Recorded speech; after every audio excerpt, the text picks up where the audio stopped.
Nicholas Garmen is the director of Multinational Service Proprietary Limited, MNS. The company is a small family company that manufactures hot water systems and was commenced by Marie Garmen, Nicholas's mother. The directors and shareholders of MNS are Nicholas Garmen. He is the managing director and holds 60% of the shares.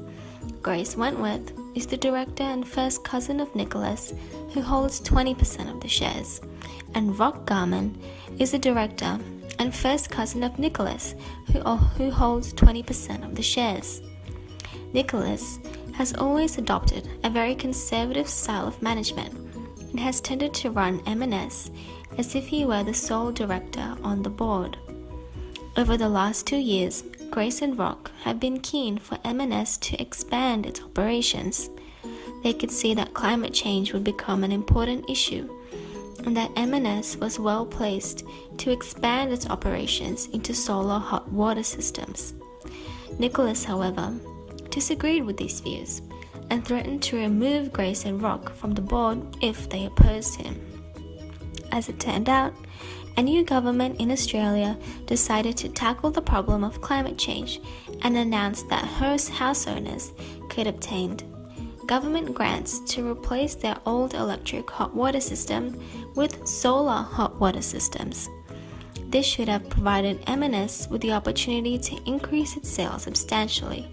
However, due to Nicholas's outdated approach, M&S was not prepared to meet this opportunity.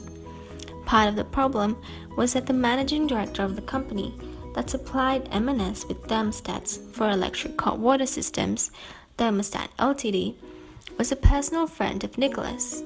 In fact, the two went to school together. If M&S were to start producing solar hot water systems, M&S would not need the electric thermostats.